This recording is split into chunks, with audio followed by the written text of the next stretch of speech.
Vous êtes nombreux à me demander à chaque fois l'analyse d'un régime ou ce que je pense de tel ou tel régime. Un phénomène classique dans mon métier, la nutrition, qu'on appelle les régimes à la mode. Donc bienvenue sur la chaîne Jean-Michel Cohen, la chaîne où on ne parle que de nutrition, où on ne vous prend pas pour des patates et où on ne vous raconte jamais de salade.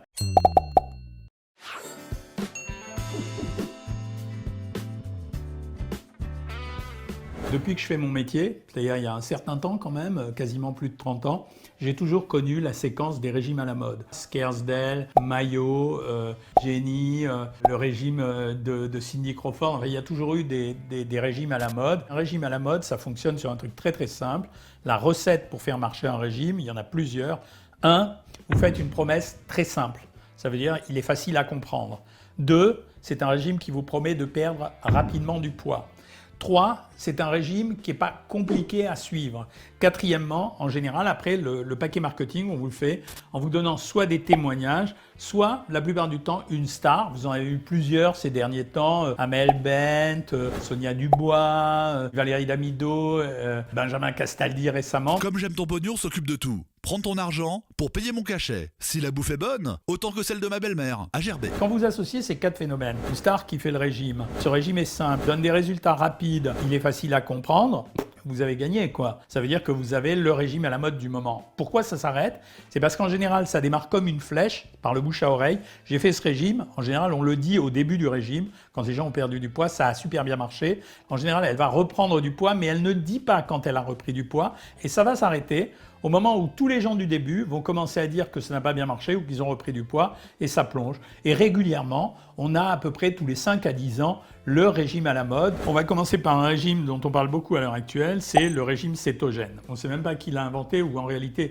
c'est un vieux régime, je vais vous l'expliquer, parce que perdre du poids en mangeant du gras, c'est la promesse du régime cétogène. On l'avait utilisé il y a déjà un siècle parce qu'on savait qu'un régime composé de cette façon-là améliorait certains types d'épilepsie. Sur le plan nutritionnel, grosse diminution de l'apport en glucides, maximum 50 grammes par jour pour un adulte, et un apport très très conséquent en lipides, 70 à 90% de l'apport énergétique total, avec un apport en protéines qui est protégé, qui est entre 15 et 20% des apports. On est obligé de supprimer tous les aliments à base de céréales, pain, pâtes, riz, les pommes de terre, la semoule, bien sûr la plus grande partie des aliments transformés comme les bonbons, les gâteaux, la confiserie et même le lait parce qu'il contient un sucre, le lactose. Il faut diminuer en général considérablement, voire supprimer de temps en temps les fruits, les légumes ainsi que les légumineuses qui évidemment contiennent quand même un peu de glucides et il faut faire une sélection farouche pour conserver ceux qui en contiennent le moins. En revanche, dans ces régimes, on autorise beaucoup d'aliments riches en graisses et en protéines comme les huiles végétales,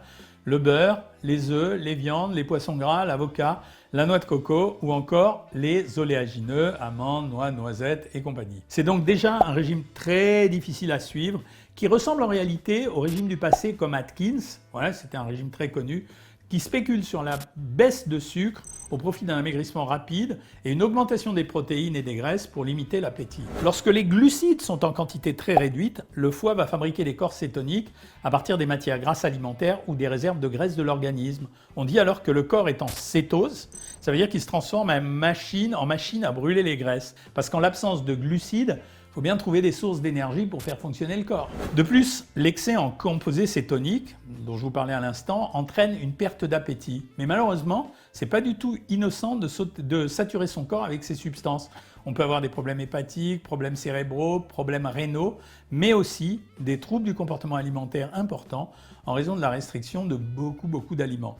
C'est pour ça qu'il y a fréquemment un effet rebond et que les gens, en plus des problèmes de santé qui peuvent exister, reprennent souvent beaucoup plus de poids qu'ils en ont perdu. Expérimentalement, quand on compare, on se rend compte que sur le long terme, les courbes de poids entre les régimes équilibrés et ce type de régime se rejoignent. Voilà pourquoi il ne faut pas comparer ce régime quasiment sans glucides avec des régimes pauvres en sucre, ce qui n'est pas la même chose, parce que tout est une question de quantité.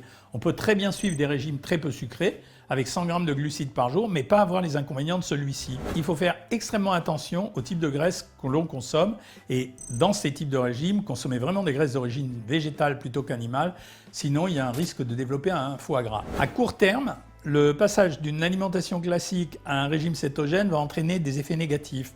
Nausées, constipation, fatigue, maux de tête, crampes, mauvaise haleine. Prenez un chewing-gum et parlez-moi encore. Ça vous rappelle pas les régimes protéinés? Autant de désagréments qui sont principalement liés à une déshydratation. Pourquoi? Parce que dans le muscle, le glucose de sucre est stocké avec de l'eau. Son utilisation, dès qu'on l'utilise, justement pour compenser l'absence de sucre, ça va entraîner une élimination d'eau qui va contribuer à la perte de poids, mais aussi à la déshydratation. Ça fait donc partie de la cohorte de ces régimes à la mode qui seront suivis pendant un temps avant d'être abandonnés quand la rumeur vous renseignera sur les effets négatifs. Le jeûne, ah oui, revient à la surface le jeûne. La pratique du jeûne total n'est pas nouvelle, que ce soit un jeûne à vocation spirituelle ou nutritionnelle. Une alimentation qui est limitée à des bouillons, des tisanes, de l'eau exclusivement, ça ne nécessite pas de connaissances nutritionnelles ni des talents de cuisinier. Avec cette méthode radicale par excellence, la perte de poids elle est toujours au rendez-vous, puisque l'organisme ne disposant d'aucun apport calorique puise dans ses réserves et entraîne une fonte rapide de la graisse. La faim va disparaître en général au bout de 2 à 3 jours, ce qui va expliquer en partie le succès de ce régime, qu'on pratique la plupart du temps soit dans les cliniques, soit dans des retraites qui se font en pleine nature. Les pertes de poids, elles peuvent aller de l'ordre de 10 kg en 15 jours jusqu'à 20 kg en 45 jours. Le principal danger de cette technique, c'est l'accident cardiaque mortel. En effet, Claude Bernard nous a déjà expliqué que le lapin à jeun, pour le reprendre, mangeait du lapin. L'organisme, quand il est privé de ses ressources, il est obligé de survivre. Alors, il va puiser dans ses réserves de protéines, mais où? À l'intérieur de ses organes nobles, le cœur, les reins, le foie. L'immunité va être considérablement altérée. La cicatrisation ne peut pas bien se faire, la peau ne peut pas se renouveler de la bonne façon et une fonte musculaire va apparaître, ce qui va entraîner une reprise de l'alimentation rapide dès qu'on l'arrête, avec une forte reprise de poids, d'autant que la perte de poids elle s'est faite essentiellement au niveau des muscles et des organes et non pas de la graisse. Les régimes monodiètes par exemple, à base de fruits exclusifs, la plupart du temps, produisent les mêmes effets, puisqu'il y a bien sûr un peu plus de calories, mais il y a très peu de protéines. Bien que banalisés dans le grand public, les risques sont totalement équivalents. On a développé une autre stratégie qui s'appelle le jeûne intermittent, dont je vous ai déjà parlé, qui consiste à alterner des périodes de jeûne et des périodes d'alimentation normale. Ces régimes sont réputés réduire le poids et la masse grasse.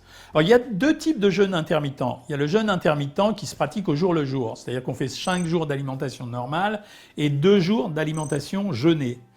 C'est une stratégie, elle est moins difficile que le jeûne permanent, mais en fait on ne voit pas très bien l'intérêt parce que ça revient finalement à découper sur 7 jours la somme des calories qu'on aurait mangées sur 7 jours, sauf qu'on les mange pendant 5 jours et que pendant 2 jours on s'en passe. C'est pas beaucoup plus facile parce qu'en réalité pendant ces 2 jours, normalement c'est après ces 2 jours que la sensation de faim disparaît, mais ça a été mis en place. Danger cette fois-ci modéré.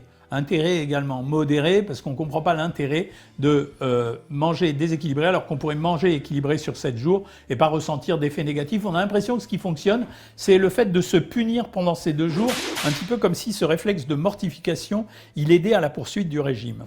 Après, le deuxième jeûne est plus intéressant. On a étudié plusieurs types de jeûnes intermittents, c'est-à-dire qu'on jeûnait pendant 12 heures, pendant 14 heures, pendant 16 heures, pendant 18 heures, pendant 20 heures ou pendant 24 heures.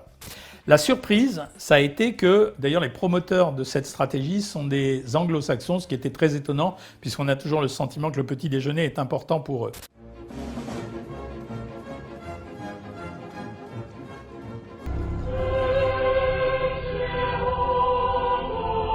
Ce dont on s'est rendu compte dans le jeûne intermittent, c'est que si on jeûnait pendant 16 heures, et je dis bien 16 heures parce que c'était celui qui donnait les meilleurs résultats, et qu'on mangeait pendant 8 heures, on avait une cadence d'amaigrissement qui était meilleure. Mais, et c'est la question qui m'est souvent posée, en fait, pendant ces 8 heures, il faut avoir un modèle alimentaire contrôlé. Il y a beaucoup de gens qui se sont imaginés que le jeûne intermittent, ça consistait à ne pas manger pendant 16 heures et ensuite pendant les 8 heures à faire exactement ce qu'on voulait. Mais pas du tout, ça ne se passe pas comme ça. Si pendant 8 heures, vous avez contrôlé votre alimentation, vous êtes par exemple au régime et vous avez mangé moins, eh bien dans ce cas-là, vous aurez une amélioration de la cadence et de la qualité de l'amaigrissement. Pourquoi? Pendant ces 16 heures, la mobilisation des graisses est bien meilleure et bien plus forte. Mais c'est un système qui ne nous sert qu'à améliorer un amaigrissement dans le cadre d'une alimentation contrôlée. Ce n'est pas un système qui permet de manger à volonté pendant ces 8 heures. Je prends pour exemple un jeûne quasiment de 16 heures qui est le jeûne de ceux qui font le ramadan par exemple. Eh bien, pendant 16 heures, ils ne mangent pas. Il y a une partie des gens qui vont beaucoup manger pendant le reste du temps, ceux-là vont grossir. Et il y a une autre partie des gens qui vont maigrir régulièrement à chaque fois qu'ils pratiquent cette stratégie. Pourquoi ? Parce qu'en fait, ils ont mangé exactement la même chose que ce qu'ils avaient mangé, ou peut-être moins parce que justement, ils vont dormir.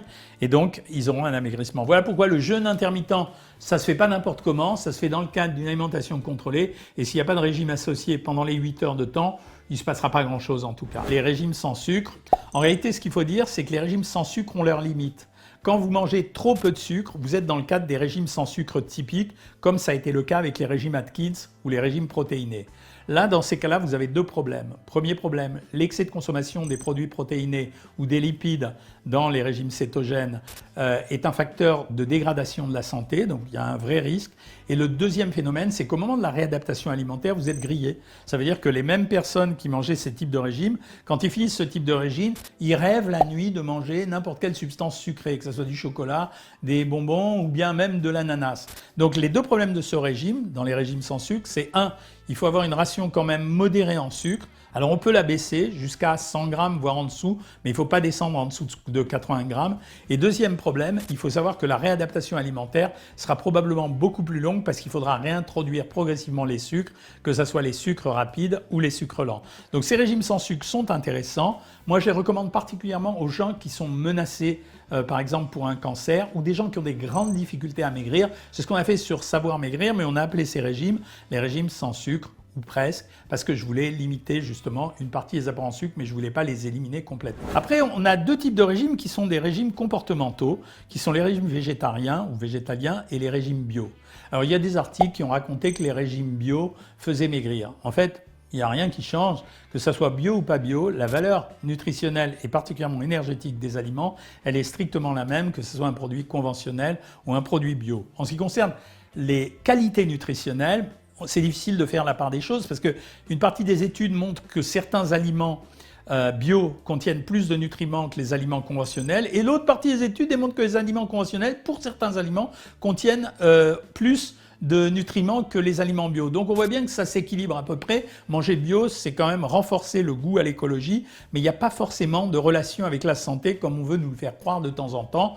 Ce qu'on observe, c'est que quelqu'un qui a décidé de manger bio est quelqu'un qui, à la limite, déjà a un modèle de comportement alimentaire qui est de type positif. C'est-à-dire quelqu'un qui décide de manger bio, c'est quelqu'un qui s'observe, c'est quelqu'un qui fait attention à ses achats, c'est quelqu'un qui surconsomme pas trop, c'est quelqu'un qui remplit pas inconsidérément ses placards. Et c'est pour ça que ces régimes bio qui sont considérés comme pouvant faire maigrir sont en fait des régimes qui disent: en mangeant bio, ça m'a entraîné de ma part une modification de mon comportement alimentaire et en modifiant mon comportement alimentaire, par voie de résonance, j'ai diminué la valeur énergétique de mes aliments.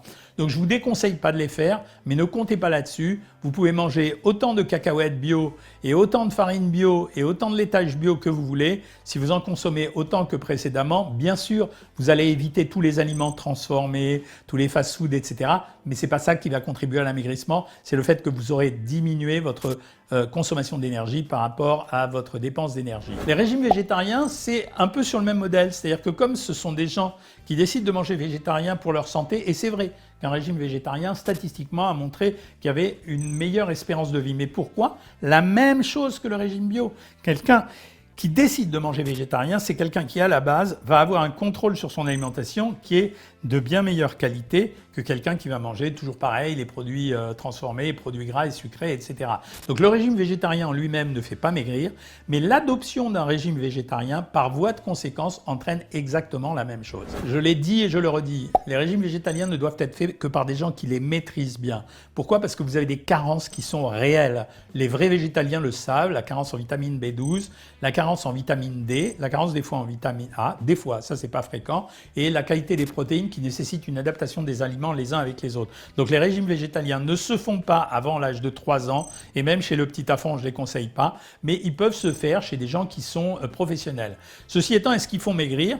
Pas forcément, parce que dans les régimes végétaliens, vous avez quand même accès à un certain nombre d'aliments, comme les oléagineux, qui est fréquent et qu'on utilise beaucoup dans l'alimentation végétalienne, comme les produits céréaliers, comme les légumineuses, et donc finalement, et comme les matières grasses végétales. Donc finalement, bon, vous ne mangez pas de viande, pas d'œufs, pas de fromage, pas de chair animale, mais vous pouvez exactement récupérer le même modèle énergétique. Ce qui fait maigrir dans le régime végétalien, c'est le fait justement de l'adoption d'un mode de comportement alimentaire qui fait qu'on choisit son alimentation. Donc là, dans ce cas-là, ça peut faire méthode. Le pilier de Weight Watchers, c'était les réunions. Évidemment que c'est pas bien, moi je trouve ça super mal. Et je comprends ce qui vous anime, les mecs, hein. Je comprends, vous dites, le dernier qui a fait ça, il est devenu président des États-Unis. En fait, qu'est-ce qu'on faisait pendant ces réunions? C'est-à-dire que la dame qui s'occupait de ces réunions, ou le monsieur, elle était censée avoir un groupe autour d'elle, un groupe de parole, comme les alcooliques anonymes, qui allaient raconter leur histoire de vie. Ça fonctionnait de deux façons. Un, on essayait, mais assez modestement, parce que ce n'étaient pas des professionnels qui dirigeaient les réunions, on essayait d'instruire les gens sur le plan alimentaire. Et deuxièmement, on créait ce que nous, on a créé avec Internet, ce qui a fait beaucoup de tort à Weight Watchers, c'est-à-dire l'accompagnement. Le régime, à proprement parler, l'alimentation de Weight Watchers, c'est le problème principal de Weight Watchers, c'est que ce sont des régimes qui, grosso modo, vont être compris entre 1200 et 1500 calories par jour. Mais on sait que dans un régime, il y a une évolution. Ça veut dire que celui qui mange au début, si vous le prenez 3 mois après le début du régime, il a réduit sa dépense d'énergie d'environ 15%, simplement parce qu'il est au régime. Donc il faut changer le régime. Eh bien dans ces cas-là, on ne peut pas. Ça veut dire que comme il n'y a qu'un modèle de régime, on ne peut pas changer de régime, donc on est coincé. La stratégie à ce moment-là, c'est de faire croire aux gens que s'ils ont raté le régime, c'est que c'est de leur faute. C'est pas vrai. C'est pas de leur faute. C'est simplement parce que quand vous faites un régime pendant longtemps et que vous avez un ralentissement de la perte de poids ou un arrêt de la perte de poids, c'est qu'il faut modifier le régime. Il y a des stratégies d'adaptation. Et c'est ça qui fait la faiblesse de Weight Watchers. La chose qui est dérangeante chez Weight Watchers aussi, c'est cette espèce de harcèlement pour acheter des balances, des feuilles pour cuire, etc., qui fait que c'est un modèle économique. Je ne critique pas ça, le modèle économique, mais c'est un peu irritant parce qu'on oublie au bout d'un moment le sens de la réunion au profit du placement des produits. Donc voilà pourquoi on dit toujours formidablement bien marketé. Weight Watchers a toujours fait croire au monde entier que c'était un régime équilibré. C'est vrai que l'alimentation qui est proposée est équilibrée. Elle n'a rien à voir avec le suivi d'un amaigrissement. C'est-à-dire un amaigrissement, c'est quelque chose de mobile, c'est quelque chose de vivant. Ça doit alterner entre plus dur, plus facile, stabilisation, reprise régime, etc. Là, c'est pas possible avec Weight Watchers. En plus, Internet a tout modifié et même le confinement a tout modifié. Plus de réunions, les gars. Ça veut dire qu'on fait ça sur Internet. Et c'est ce que nous, on fait sur les lives, sur les consultations avec les diététiciennes. Donc, c'était le modèle. Donc, je dirais que, bon, ça fait un peu prétentieux, mais je dirais que nous, on a réussi à associer le principe de l'accompagnement et de l'instruction alimentaire au principe de la qualité des régimes, puisque, vous le savez, ceux qui sont abonnés à Savoir Maigrir, on va du régime des œufs jusqu'à 1800 calories, en passant par 1400, en dérivant vers 1600, en allant en 1200, etc. Voilà ce que je voulais vous raconter sur les régimes à la mode. Je n'ai pas parlé du régime du camp parce que tout le monde en a parlé, donc je crois que tout le monde sait à peu près ce qui vaut. Je n'ai pas parlé des autres régimes type Montignac, Atkins, qui sont quand même moins à la mode qu'auparavant. Ce qui m'intéresse, c'est les régimes strictement à la mode. Alors, je suis à peu près persuadé qu'il y aura un autre régime. Il y a les régimes débiles, comme par exemple à la respiration, c'est-à-dire je mange de l'air. Bon, ça, c'est dingo. Il y a les régimes macrobiotiques, zen, etc., mais c'est plutôt des effets marginaux. Ça, c'est les gros régimes dont on parle à l'heure actuelle. Et je tenais à vous en parler. En tout cas, si vous êtes sur Savoir Maigrir, je sais qu'il y en a beaucoup d'entre vous qui regardent ces vidéos. Merci pour tous les compliments que vous nous faites. Et sachez que votre satisfaction, c'est le moteur de notre travail. Voilà, vous savez tout. Enfin, j'espère tout. Alors là, je pense que vous allez me poser plein de questions, vous allez me faire plein de commentaires, vous allez me demander plein de nouvelles choses à vous raconter. Mais vous n'allez pas oublier de liker, de vous abonner et surtout de partager pour faire connaître à tout le monde toutes ces vidéos. À bientôt, mes amis.